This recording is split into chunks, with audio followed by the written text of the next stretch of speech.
On Christmas Eve, my husband, the company's CEO, suspended my salary and delayed my promotion until I agreed to publicly apologize to his new lover. I said exactly one word. All right. That night, the suitcase in my room was neatly packed.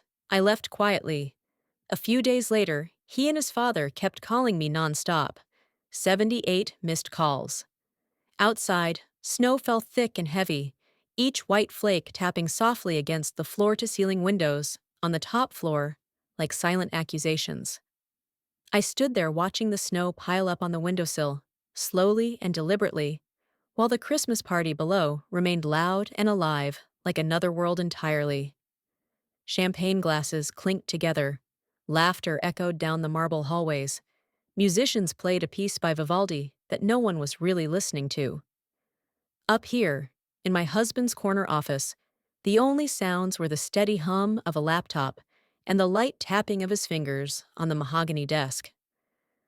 Grayson didn't look up when I walked in. He didn't do that anymore.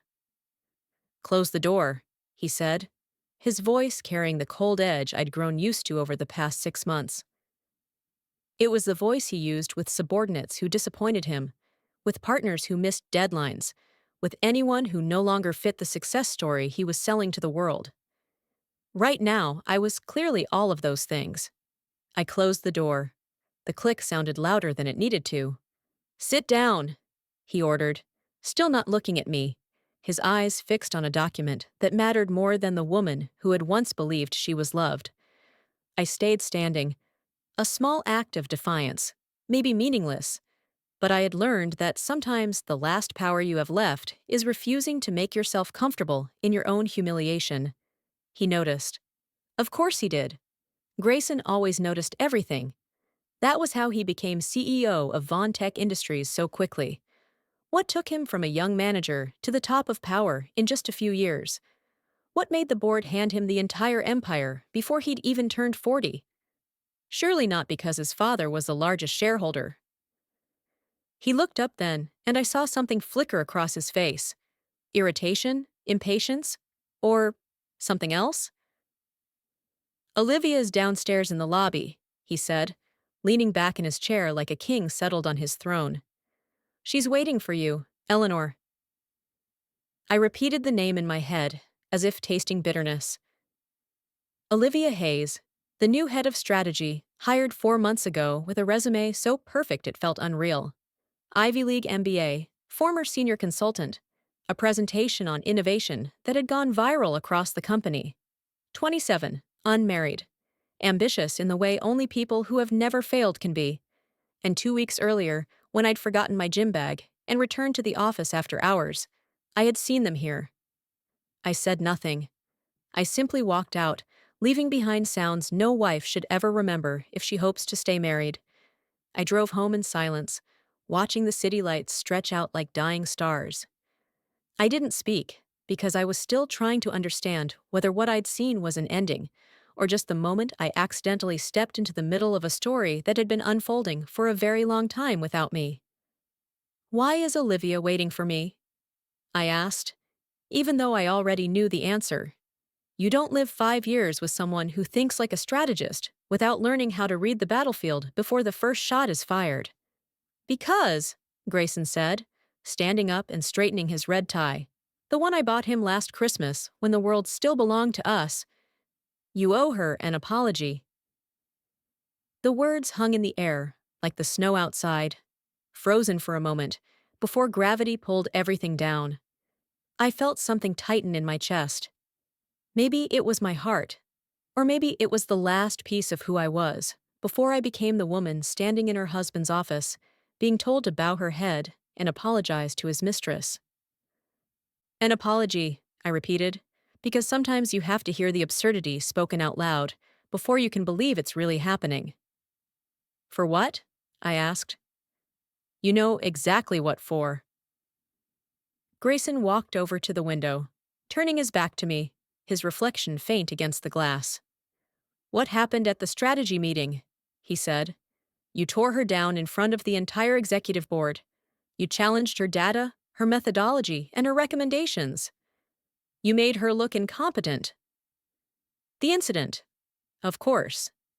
3 days earlier, Olivia had presented a restructuring proposal that would cut 15% of the staff in my division, the one I had built from 12 people to more than 200 over the years, the one that had increased efficiency by 40% and reduced costs by 30% sustainably.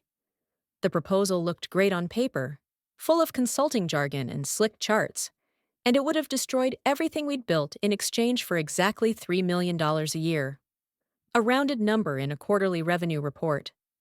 I had pointed that out calmly, with data, with concrete examples. I dismantled every assumption, every consequence, showing why the short-term thinking of a girl fresh out of school might shine in PowerPoint, but turn disastrous when applied to reality. I did my job. I protected my team, my division, the years of work of hundreds of people. The board chairman, Grayson's father, agreed with me. So did the board. Olivia's proposal was shelved indefinitely. The polite corporate language for saying it had been rejected. I was just doing my duty, I said to his reflection in the glass. I presented counter-evidence, I continued. That's what senior executives are supposed to do. You humiliated her, Grayson turned back then, and there was something in his eyes I had never seen before. Cold, calculating, something that made me realize I had been living with a man I didn't truly know. You made her look like a fool in front of my father, in front of the entire board. You need to fix this. Fix it, I said slowly. By apologizing for doing my job, for protecting the livelihoods of more than 200 people, for presenting accurate data that contradicted a flawed proposal. By showing respect, Grayson corrected, by understanding that Olivia is now senior leadership, by realizing that undermining her is undermining me. And there it was, naked and ugly, standing between us like a third person in the room. This had never been about wounded egos or office politics or the merit of a restructuring plan. This was Grayson choosing sides, drawing a line, and making it clear where his loyalty lay. And me, his wife, his partner, the person who had stood by him through every late night, every hard decision, every moment he doubted whether he was capable of carrying this role. I was standing on the other side of that line. What if I don't apologize? I asked, even though I already knew the answer. Grayson turned back to his desk, opened a file folder, and slid a sheet of paper lightly across the mahogany surface toward me. Even from a few steps away, I could read the header. Human Resources Action Form. My name at the top. Exactly his style for a moment like this. I thought about it in a detached way, as if I were watching this happen to someone else. Your salary will be suspended effective immediately, Grayson said, his voice completely emotionless. The voice he used on earnings calls, in boardrooms. The promotion to vice president, approved in October, scheduled to be announced at the New Year's party, will be delayed indefinitely, pending resolution of concerns regarding your collaborative approach and team dynamics. Something laughed inside me, something dark and bitter that had been asleep until now. Team dynamics, I repeated. That's what you're calling this? Grayson continued as if I hadn't spoken. Olivia has filed a formal complaint about a hostile work environment. She has documented a pattern of behavior she considers threatening and professionally damaging. HR is investigating. HR is investigating, I echoed, still in that distant voice. The one that appears when shock is doing its job of shielding you from the full weight of reality. Your HR department, the department that reports to you, reports to the CEO, Grayson corrected, which is me. This isn't personal, it's business. I know how it works. But I didn't. Not really. Because I had never imagined a world where my husband turned the company into a weapon against me, where he used his position, his power, the very success I had helped build, to force me to kneel before his mistress. When do I need to apologize? I asked, and my voice sounded strange even to myself. Too calm, too even, like I was asking about a project deadline. Tonight, Grayson said, at the party, publicly, in front of senior leadership. You will acknowledge that your behavior was inappropriate, that you respect Olivia's expertise and position, and that you are committed to improving collaboration going forward. And if I do that, I said slowly, my salary is reinstated. The promotion goes through. Correct? He smiled. The smile I had fallen in love with 7 years earlier. The smile that once made me believe in second chances, in fresh starts, in all the things people believe when they are still too naive. I walked to the desk, picked up the form, and read every word, every clause, every detail carefully. Everything was perfectly proper, perfectly legal, perfectly careful in its wording, to protect the company, to protect Grayson from any accusation of abusing his power. I need time to think, I said. There's nothing to think about, Grayson replied. Either you apologize, or the suspension remains in effect, and you understand how a suspension will affect your bonus and your career trajectory. This part I knew. I had helped build those policies when we were laying the groundwork for explosive growth. I had never imagined they would be used against me. Funny, the things people don't imagine. I'll give you my answer in the morning, I said. Grayson's gaze hardened. The party is tonight. Olivia is waiting for you right now. Then she'll have to wait a little longer, I replied, turning toward the door. Don't do anything stupid, Grayson called after me. There was something different in his voice now. Not quite concern, but a kind of calculation, as if he had just realized that a cornered animal can still bite. Stupid, I repeated, my hand on the doorknob. You mean like trusting my husband? Like believing that our marriage vows still mean anything to you now? I opened the door. Don't worry, I've finished learning my lesson about stupidity. I stepped out, leaving him standing in the corner office with its sweeping view of the city and the carefully built empire that was his. I took the stairs instead of the elevator. I needed time. I needed my body in motion. I needed to feel something other than the numbness spreading through my chest like frost. By the time I reached the main lobby, the party was in full swing. The string quartet had given way to a DJ, and younger associates danced with spreadsheet precision, trying to look carefree while staying measured. Senior leadership clustered near the bar, sipping expensive whiskey and talking about fourth-quarter numbers. Olivia was easy to spot. She stood at the center of the largest group, holding court, everyone leaning in, playing the role of a rising star with the confidence of someone who had never been told no. She was beautiful in a magazine cover way. Perfectly manicured hands, carefully styled hair, an outfit that cost more than many people's monthly rent. When she laughed, everyone laughed along. Not because she was funny, but because she stood close to power. And power always has its own gravity. She saw me. Our eyes met across the room, and her smile widened. Not warm, but triumphant. She lifted her glass ever so slightly, a performative toast, as if to say, I won. You lost. And now you'll apologize in exchange for keeping your livelihood. I didn't raise my glass. I didn't smile. I didn't turn away. I just stood there looking at her. And I thought of Grayson upstairs, of the HR form with my name on it, of the choice he was forcing me to make between dignity and survival. And then I thought of something else, something he had likely been too confident to remember. I pulled out my phone, opened the pre-drafted resignation email, then typed 2 more words. All right, and sent it directly to my husband. I hit send. Then I turned my back and walked out of the party, out of the building, into the falling snow. Behind me, the party went on. The music kept playing. Champagne kept flowing. Olivia remained the center of attention. Grayson was still upstairs, waiting for my answer. They didn't know, none of them knew yet, but by morning, they would. By morning, everything would be different. By morning, they would understand what all right really meant. When I got home, the apartment was exactly as I'd left it 7 hours earlier. Cold, impersonal, decorated in the modern minimalist style Grayson had insisted on when we moved in 3 years ago. Everything white, metal, geometric, expensive, tasteful, and completely devoid of warmth. I had never liked it. I had said so during furniture selections, in meetings with the designer, in long arguments about whether we really needed a $12,000 sofa that wasn't even comfortable. But Grayson wanted it, and back then, I still believed that compromising on furniture was a sign we were building something together. That sacrificing personal taste was the same as investing in a shared future. I understood later. I began packing as soon as I got home, when it was nearly midnight.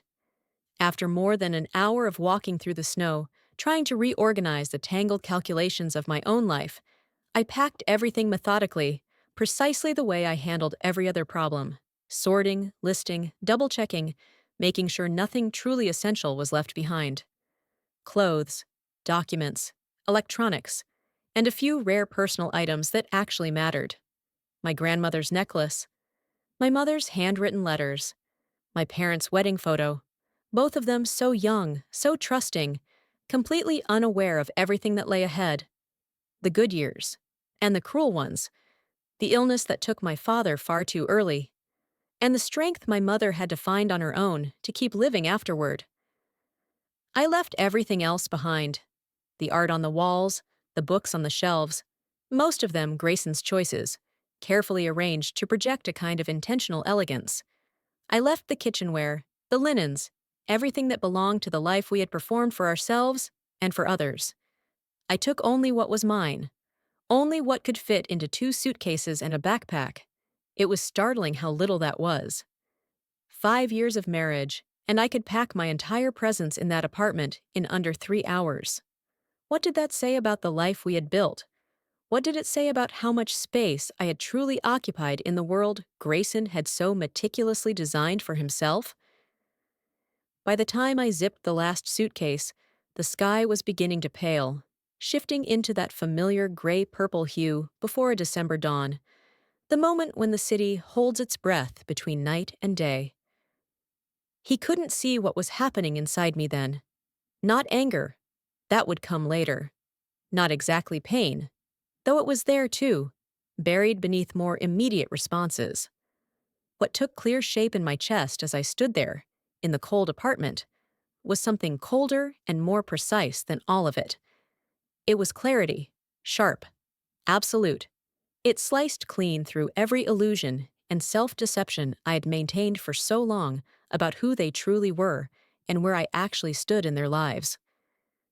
I kept packing in silence, in that familiar, disciplined way, while Grayson was somewhere at the company, perhaps raising a glass with his mistress, or perhaps doing something bolder in his office. I didn't take anything that would force me to come back again and again, dragging the humiliation out longer than I could bear. I took only what truly mattered, what belonged to me: the laptop containing years of work and documents, the backup drives labeled with harmless names like personal photos and family papers, the external hard drive hidden deep in the corner of the closet, holding all the technical records, confidential materials, and platforms I had quietly built.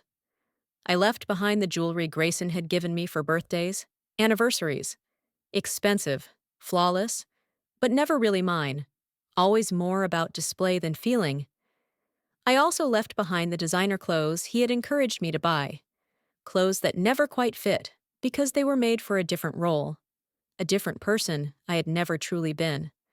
All the layers of a life I had tried to step into, like wearing a suit tailored for someone else's body. I left the apartment before the sky fully lightened, dragging 2 suitcases and a backpack, leaving behind a marriage and a life that had never truly been mine. The city was still wrapped in darkness, streetlights casting orange pools across empty sidewalks as I loaded all my luggage into the car and drove straight downtown to the Riverside Hotel, a mid-range place, anonymous enough that no one asked questions when I paid cash for a week's stay and requested a high-floor room, as long as the Wi-Fi was stable. The room had the familiar impersonality of every hotel room: faded wall art, furniture designed for transients, the lingering scent of industrial cleaner from previous guests. I spread my laptop and backup drives across the desk, arranging everything with the precision of someone preparing to step into surgery. The lighting was terrible for long hours of work, but I didn't care. I opened the licensing agreements I had drafted 2 years earlier, when the company first gained access to what they believed was their security system, and began reviewing every clause with the intense focus of someone who understood that her future depended on each legal sentence written in a very different emotional state. Fortress Protocol, the platform running all of the company's critical security systems, had never belonged to them, not once. Despite the assumptions made by their executive team and legal counsel about ownership, all they possessed was a usage license from Apex Sentinel Security, the entity I registered in Delaware, created precisely to protect intellectual property from people who had repeatedly proven they did not value my contributions enough to acknowledge them.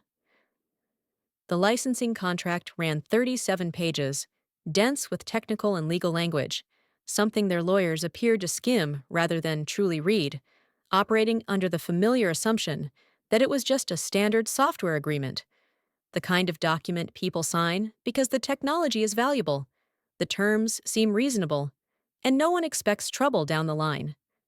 That assumption was catastrophically wrong. Because from the beginning, I knew I needed a layer of protection built directly into the structure of any agreement with them. That clause granted me unilateral termination rights in the event of a material breach of the duty of good faith toward the creator of the intellectual property. Section 19 defined, clearly and exclusively, the creator as the individual or entity holding the original patents for the licensed technology, meaning me and only me, because I had carefully registered every patent under my birth name through the Delaware entity that existed solely on paper. The license renewal deadline was exactly 72 hours away. Without my explicit consent, their entire security infrastructure would begin developing cascading failures, starting small, then escalating exponentially as systems attempted to authenticate against a protocol no longer maintained or updated. I sat in that hotel room reviewing documents until my eyes burned from the screen and my back ached from a chair never meant for prolonged sitting. Then I began drafting the formal notice, the trigger for everything that would follow. At 2:15 a.m., unable to sleep despite being so exhausted, my hands trembled slightly as I typed, I finalized the wording. The notice was concise, professional, almost polite. Pursuant to Section 12D of the licensing agreement, Apex Sentinel Security hereby provides notice of a material breach of the duty of good faith relating to the treatment of the creator of the intellectual property. Automatic license renewal is temporarily suspended pending renegotiation of the agreement and resolution of outstanding claims. I attached a PDF of the original contract, highlighting the key clauses in yellow. I scheduled the email to send automatically at 6 a.m. the following morning to the company's legal department with a copy to the head of legal, the man who had dismissed my proposals and then ordered me to apologize to his mistress on Christmas Eve. Then, I accessed the administrative control panel. With a few actions that took less than 30 seconds, I suspended the automatic renewal process scheduled to activate in 72 hours. The system would not collapse immediately or dramatically. That would have been too obvious and could create legal exposure for deliberate sabotage. Instead, the failures would appear almost random. Scattered authentication errors, customer access portals slowing without warning. Internal systems would begin issuing false security alerts. Security certificates would expire one by one as the renewal protocol failed to verify a license that no longer existed. It would feel like a building whose foundation was quietly cracking, hard to notice at first, but gradually impossible to ignore as walls began to split and floors started to sink. I closed my laptop, set my alarm for 6:30 the next morning, and tried to sleep. My mind refused to cooperate, looping through scenarios, contingencies, the reactions they might attempt, but my body would not allow me to stay awake. Eventually, exhaustion beat anxiety. The first call came at 6:47 a.m., exactly 47 minutes after the systems began showing their initial failures. The office landline number from Grayson's floor flagged urgent on the screen. I let it ring through to voicemail while taking a sip of the in-room machine brewed coffee. Bitter, watery, but with enough caffeine to do its job. 3 minutes later, another call from a different internal company number. Then another. Next was Grayson's personal mobile. I'd blocked it the night before, so it appeared only as a notification that I dismissed without reading. Henry from HR declined. Peterson from IT declined. Someone from legal whose name I didn't recognize declined. By noon, my phone showed 78 missed calls and a cascade of messages, the tone growing more desperate as the morning passed, and I remained silent. The messages told their own story, a story of escalating panic. The first ones were perfectly professional. Eleanor, we need to discuss some technical issues. Please call back when convenient. Then the cracks began to show. This is extremely urgent. Please respond immediately. After that, all traces of professional courtesy disappeared entirely. Whatever this is, we can fix it. Just call me back. And finally, from Grayson himself, a message sent just after 11:30. What do you want? Name your price? Name your price. As if this were just a financial negotiation, as if every problem in the world could be reduced to a number written on a check and made to disappear. My phone vibrated again. Another call. Grayson. The 14th since 2 a.m. I let it go straight to voicemail. I made coffee. Standing by the hotel window, I watched the sun rise behind the buildings, the light gradually shifting the snow on the street from gray to white, then to pale gold, making the city below look almost beautiful. I suddenly remembered the last time I'd watched a sunrise with Grayson. Years ago, after a night we'd spent awake talking about dreams, about fears, about the things we thought we would build together. He had fallen asleep on my shoulder, and I had stayed still, believing that was love, quiet trust, vulnerability given without fear of being used. When did everything change? When did we stop being two people leaning against each other in sleep and become two opponents standing at opposite ends of a corporate chessboard? I could point to a few specific markers: the day he became CEO, the shift in his tone, the new friends, the new priorities, the way the word we was gradually replaced by I in every sentence. But the truth was probably more complicated than that. Marriages rarely end in one dramatic moment. They die slowly through thousands of small choices, thousands of tiny deaths of intimacy, until one day you wake up and realize you're living with a stranger who just happens to share your last name. I let them stew for 3 days. Not out of cruelty, though I won't deny there was a certain satisfaction in knowing they were panicking, while I sat quietly in a hotel room, drinking bad coffee and reading industry news. That silence was calculated. It was meant to achieve very specific objectives.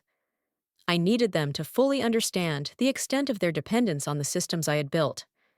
I needed them to call in outside experts, people who would tear their hair out over code that was both architecturally elegant and completely impenetrable without documentation only the original architect possessed. I needed Grayson sitting in emergency board meetings, trying to explain to increasingly furious directors why the company's competitive advantage was dissolving like mist under the early sun. I needed Grayson to realize that he had made a catastrophic mistake when he betrayed me. 3 days later, the phone rang at 7:14. Grayson's personal number. The one he gave to family and key business partners, not the office line filtered through assistants and screening. I let it ring 4 times before answering.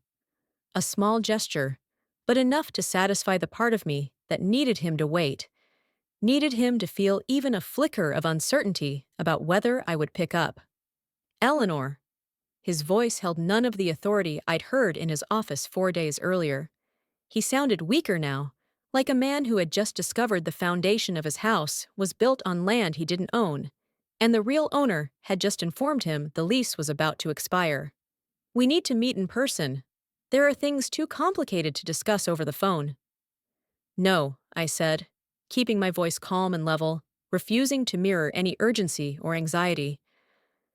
I didn't answer to hear you negotiate, I continued, my tone steady, neither raised nor lowered. I just want you to understand exactly where you stand. On the other end, Grayson went silent. I could picture him standing in his familiar office, one hand resting on the dark wooden desk, his gaze reaching past the glass walls that once made him believe he controlled everything. 4 days ago, I went on, you demanded that I apologize.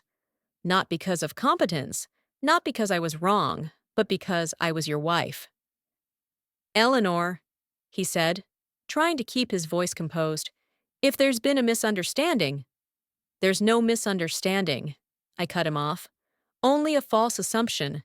You thought I would bow my head, that you owned the technology outright, that I would only comply when you cut off my salary and my career advancement. That wasn't reality. I heard a chair shift softly. The license renewal was due 3 days ago, I continued. I didn't sign it. Every hour that passes, your company's systems are running on borrowed time. The authentication errors you're seeing, those aren't glitches. They're a countdown. The air on the other end seemed to thicken. When Grayson spoke again, his voice had changed, smaller, more careful. So, what do you want? That question said everything. He still thought this was a negotiation, that everything ultimately came down to money, titles, or a deal large enough to silence the other side. I can reinstate you, he said quickly, clinging to a familiar escape route. Not just reinstate, promote you, equity, a board seat. We can. No, I replied. One word, no explanation needed. I don't want to come back, I said. I don't want a promotion. I don't want equity. Grayson froze. Eleanor, even if we're married, you need to be realistic. I am being very realistic, I cut in. What I need isn't on a payroll. I walked to the window. The city was fully awake, cars moving, people heading to work, the world continuing, as if every empire were only temporary. I want the truth, I said slowly. I want you to acknowledge that you and your mistress used corporate power for personal retaliation. I want accountability, not behind closed doors, not through wire transfers, but in records, in minutes, with you standing in front of the board and calling things by their proper names. Grayson shouted, "That's impossible!" The call ended in his anger. My phone went silent again. But I knew that somewhere, in a sunlit office, my former husband and his mistress were looking at each other, realizing for the first time a very simple truth. I was gone, and they no longer controlled me. The phone vibrated again. Not Grayson. I picked up. This time it was Richard. My father-in-law's voice came through direct, no preamble, hoarse and heavy. Olivia just called me. She's in Grayson's office. They're both trying to find you. They want to know where you are. I'm at a hotel, I said, my eyes still following the sunlight spilling down onto the street. Finishing up a few things. There was a long silence on the other end. Long enough for me to hear him exhale, slow and deep. Eleanor, he finally said, his voice dropping lower. You resigned. There are no HR violations on your record. I checked everything. I closed my eyes, not from surprise, but from a strange feeling, as if someone had finally spoken the truth out loud and called it by its proper name. Grayson is saying you abandoned your position, that there were issues with your collaborative attitude, he continued. I told him plainly, if he keeps fabricating stories, keeps using HR for personal retaliation, the company will face serious legal risk. I could picture the scene clearly. The corner office, morning light cutting across the conference table. Grayson standing there, impatient. Olivia seated beside him, hands clenched, eyes flicking constantly to her phone. And Richard, his father, standing opposite them, no longer the indulgent parent, but the chairman of the board, protecting the last remaining boundaries of legality and the company's reputation. I told them you are no longer within their control, he went on. And if they try to drag you back through threats or manipulation, I will treat it as retaliation following separation. I opened my eyes. Sunlight now covered the entire road. The city was fully awake. How did they react? I asked. Richard let out a short, humorless laugh. Panic. Olivia keeps asking whether you sent anything else. Grayson keeps repeating that this is just a misunderstanding, that everything can be handled internally. I imagined Grayson in that moment. For the first time in many years, he no longer knew whom to call, what power to invoke, what document to sign to force everything back into its familiar alignment. I had moved beyond his reach, and that terrified him. I made it very clear, Richard concluded. You left legally. Your record is clean. No complaints, no violations. And I advised them to stop, before they turn this into a lawsuit the press would love. I thanked him.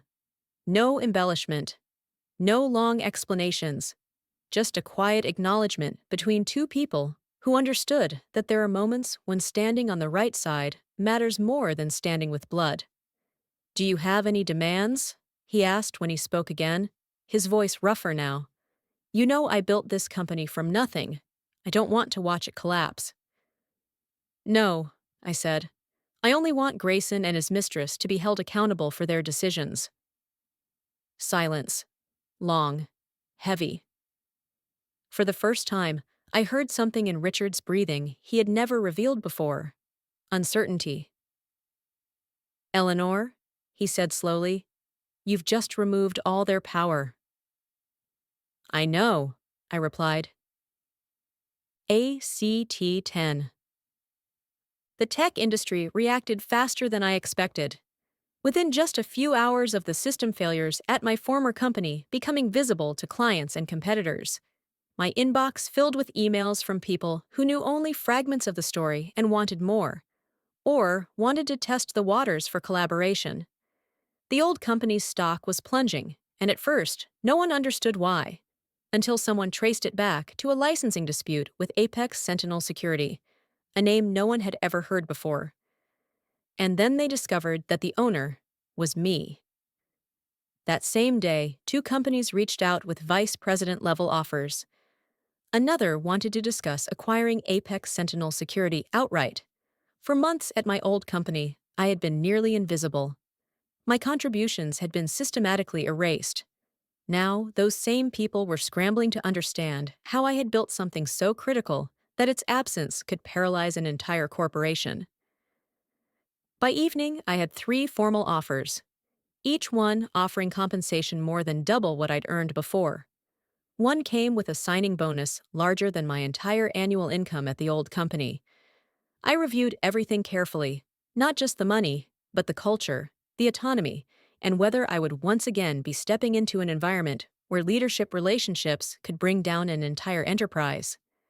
Before midnight, I declined them all. When I hit send on the confirmation emails, I felt something shift in my chest. It wasn't just leaving the past behind. It was stepping into a future I would build on my own terms, with people who truly understood my value.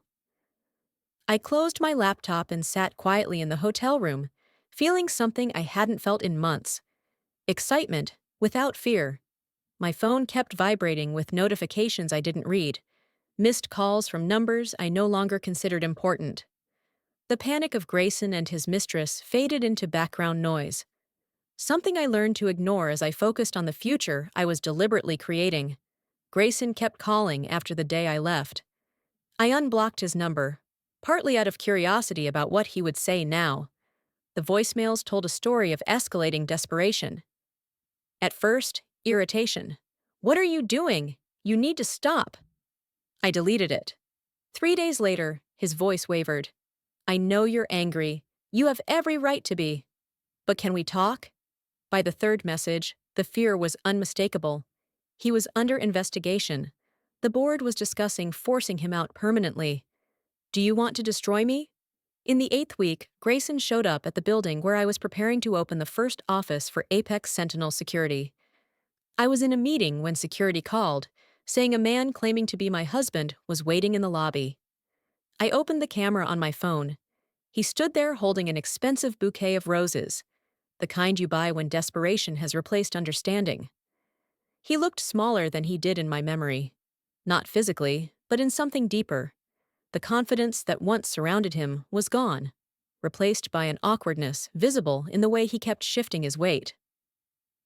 I heard him tell security, "We're separated." The word was very Grayson. Separation sounded temporary, negotiable, reversible. It softened the truth that he had deliberately abandoned me. Security called up to the office. "Ms. Eleanor, there's a man named Grayson Vaughn who wants to see you. Says he's your husband. Should I let him up?" I looked at the screen. The flowers were already beginning to wilt slightly under the artificial lights. And I felt nothing. No anger, no sadness, no satisfaction. Just neutral observation, like watching a stranger deal with a problem that no longer concerned me. "No," I said. "Tell him I'm in a meeting and it will run long. If he needs to discuss anything, he can call." I watched Grayson receive the message. Confusion crossed his face, then irritation, then resignation. He set the bouquet down at the reception desk and walked away, shoulders hunched against the cold, both the weather and the emotional kind. Then the official announcement came. On Thursday afternoon, the old company released a press statement, timed deliberately after market close to reduce immediate impact. It was a masterpiece of corporate language, saying just enough to deliver the news, not a word more than necessary to limit legal exposure. Following an internal review of operations and governance, the company announced a restructuring of its security division and leadership team. The CEO had agreed to take temporary administrative leave, pending a comprehensive review of governance and decision-making processes. To outsiders, it might have seemed like a routine announcement. But to anyone fluent in corporate language, every phrase signaled a contained disaster. Internal review meant serious misconduct. Temporary administrative leave meant forced removal. Comprehensive review meant everything was now under a microscope. 2 board members resigned immediately. The stock dropped 18% before trading was halted. I sat at my new desk at Apex Sentinel Security, watching the city lights slowly come on, processing the news with a tangle of emotions that were hard to name. Part of me felt vindicated. At last, they were facing the consequences of their reckless decisions. But part of me felt empty, as if I had prepared for a confrontation that was now unfolding without me there to witness it. Tech media piled on within hours, digging into the licensing dispute, the governance failures, and the question of how a major corporation had built its competitive edge on technology it never truly owned. A CT-11. I no longer kept Apex Sentinel Security as something that existed only on paper. I turned it into a real company with its own office downtown, a team of engineers I recruited myself, talented young people who had been overlooked because they lacked connections or prestigious degrees. We built a new version of the core system, safer, smarter, and this time every patent carried my name, openly, without concealment. The next 6 weeks passed like a whirlwind of onboarding sessions, team meetings, and the familiar chaos of leading my own company. The new role gave me exactly what my former company had denied me: autonomy, resources, and recognition.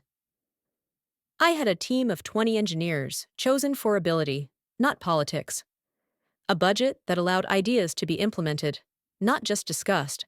And above all, the freedom to build something new without constantly having to justify its existence. We launched Fortress Protocol 5.0 at a major tech conference in November, 2 months after I left my old company. The timing was carefully calculated, far enough removed to make it clear this was not a knee-jerk reaction, but the natural progression of a journey I had been quietly walking for years. And this time, I was the one standing on the stage. I founded a program to support women in technology, a scholarship and mentorship fund I simply called Second Draft, because I believe everyone deserves the chance to rewrite their story. On Wednesday evenings, I sat with young women in brightly lit conference rooms, listening to them talk about being dismissed for lacking connections, and I shared my own story, not to boast, but to show them that wounds can become strength. Then came the major government contract, a national security project Monroe bid on. When we won, the revenue from that single contract far exceeded everything my former department had ever brought in for my old company, Von Tech Industries, even in its best year. I stood on stage accepting the contract, camera flashes bursting around me, but my mind went back to that hotel room years earlier, where I had sat alone with bad coffee and pain I couldn't yet name. A year later, I live in a small apartment overlooking the Hudson River. Not luxurious, nothing to prove. In the mornings, I wake early, brew truly good coffee, then sit by the window watching the water move slowly, silver under the weak winter sun. I no longer check my phone constantly. I no longer flinch at notifications. There is only the sound of water, the cries of seagulls, and the steady rhythm of my own breathing. Despite Richard's efforts, the old company has shrunk, like an aging building gradually worn down by time. Grayson was transferred to a small branch in a distant state he once called where careers go to die. Olivia left long ago, fading from the tech world without leaving any meaningful trace. I don't follow it anymore. I don't need the details. I only know that they now live with their choices, and I live with mine. Some evenings I walk along the river, cold wind brushing my hair, and I realize I no longer carry that pain. It is lightened, dissolved, like the snow from years ago falling into the Hudson and merging with the current, flowing out to sea, leaving no trace. I don't hate anymore. I don't need public forgiveness. I only need peace. And I understand now that true freedom is not a grand victory over those who once hurt you. Freedom is when, on a winter morning, you sit by the window with a warm cup of coffee, watch the river flow, and realize your heart no longer feels heavy, that you let go long ago without needing to announce it to anyone. Sometimes, in those quiet moments, I whisper to myself a sentence that has become my personal truth. We don't need to take revenge on those who pushed us out the door. We only need to walk through a new door and never look back. Because beyond that door, the light belongs to those who have learned to love themselves enough to leave. Snow is falling softly again outside, like it did that Christmas Eve years ago. But this time, I only smile, pull my coat tighter, and keep drinking my coffee. Everything is all right. Truly all right. 1 year after the day I left, I no longer dream of that Christmas night, or of Olivia's laughter in my former husband's room. I dream of the young women in my mentorship program smiling brightly as they receive their scholarships, of the Hudson River shimmering each morning when I open the curtains. I live calmly. I don't need to prove anything to anyone. I don't need validation from anyone but myself. I am free, and that is enough.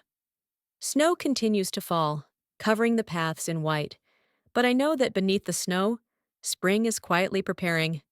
Like me. Like all of us who were once hurt, once pushed out of a new old door, but still chose to walk forward. Still chose to believe that there is light ahead meant just for us.